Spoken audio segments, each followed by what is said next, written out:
Hey guys, it's PC Tutorials here. So this is an updated version on the command prompt basic tricks and tips video I made about 3 years ago.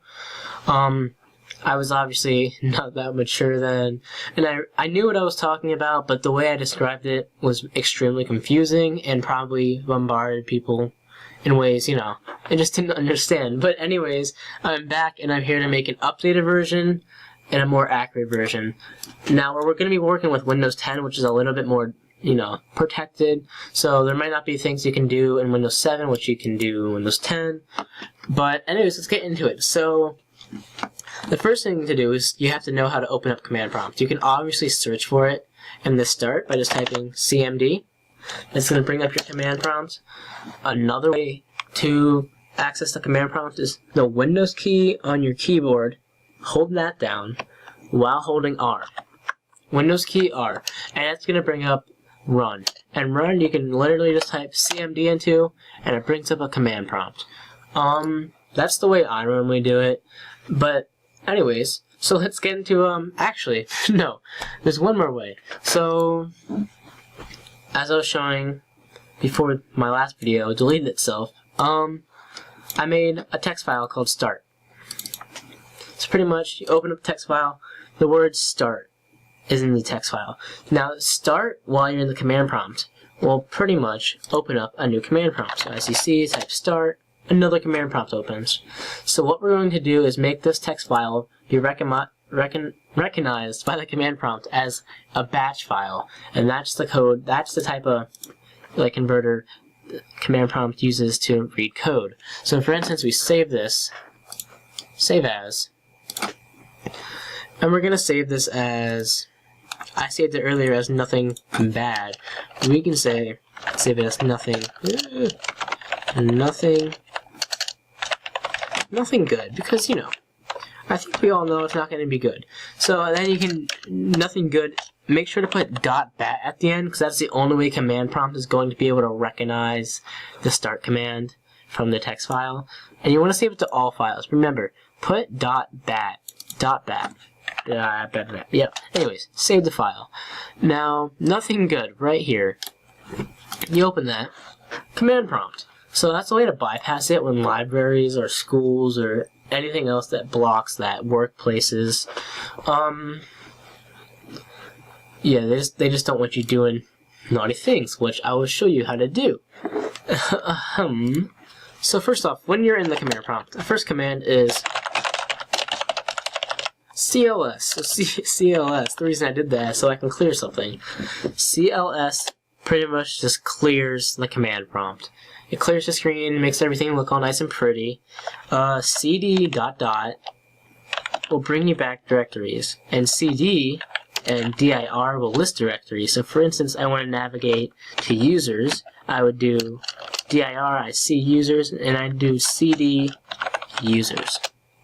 Now I'm in the users, and I can clear to make it look pretty, and dir again. Oh man, Bob, so CD Bob. Now I'm in Bob, dir. Look at all that stuff in Bob, clear again, make it look all pretty. Anyways, so that's the first thing. A really important command you absolutely need to know is ipconfig. So ipconfig, spelled just the way it sounds. You hit enter, and the last video I made, people thought I was showing my IP address. People thought I was exposing myself. People thought they could DOS me. They were saying I was stupid for doing this. But no, this is not your public IP address. This is your local IP. Only people on your network can see this IP address.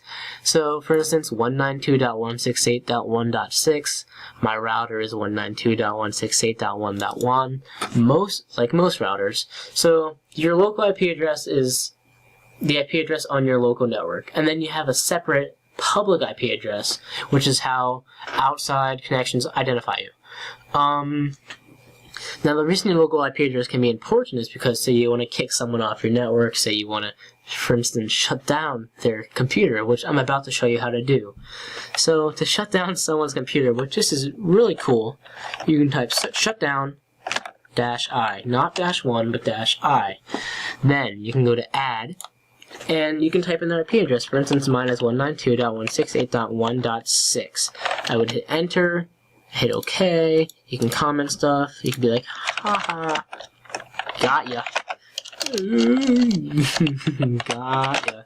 And then you can do stuff like that. I'm not going to do that to myself because obviously the recording will end and not save. But, yeah. To do that, though, you need their local IP address, which you can get several ways. You can look up how to get it. Either you can go up to their computer and type in ipconfig.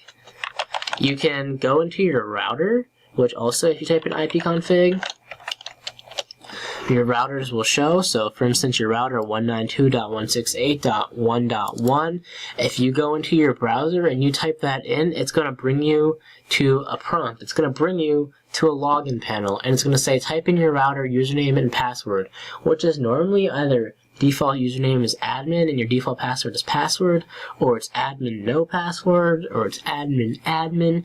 But you can look up your default password for your router, and you might know your router password, which is great.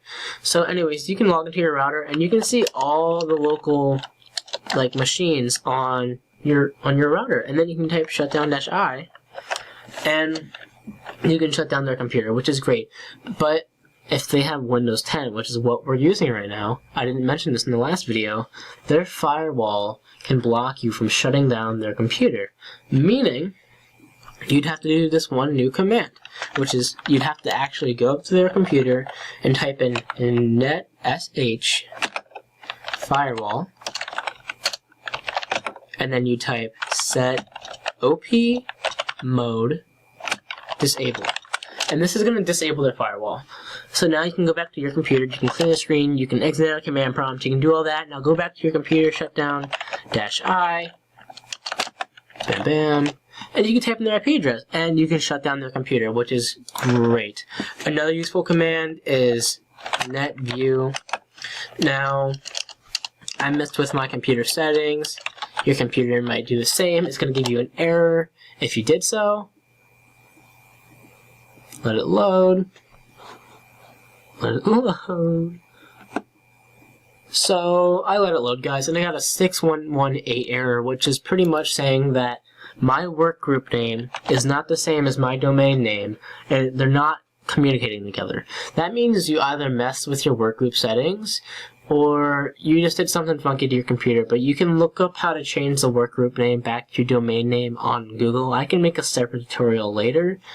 But anyways, so yeah, NetView would pretty much show you all the connections going in and throughout your computer, or on your network.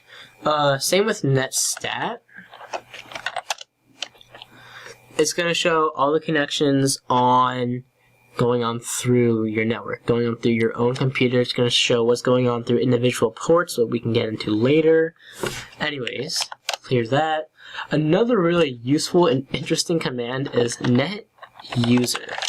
Netuser is two individual words, and it's interesting because it lists the local users, but you can actually change these passwords of these local users as well. So for instance, if I was to type in netuser Bob, which is me, it gives me all the information about this user. So when I made my account, when I made my password, last time I logged in, when I'm allowed to log in, etc. So that gives me the information. It also says if I'm an administrator or not. Netuser Bob. That gives you all the information. But if you add a star after Bob, it allows you to type a new password for this user. And say you can type a password, blah blah blah. Type another password, blah blah blah, and it's gonna reset the password, which is great, and you have access to Bob's account. Now, this is the next command, color A. Color A is how I made my text green, how I made it look like a hacker text box. Color A allows your screen to go from black and white to black and green. You can also type in color question mark, and it's going to list all the possible color combinations you can make. For instance, they even give an example, color FC. Let's do it, color FC. That's bright. It makes the text red with C, and the F command makes the background bright white. So let's clear that, do color A again, because I really do not like this. And we're back to what we were. Another command you can do is task kill and task list. So task list will list all of the tasks running on your computer. Now you can even see what we're using right now, CMD. It also has CMD's PID number. So for instance, you want to kill a task on a computer, you got remote access over a computer and you do task list to see what they're running.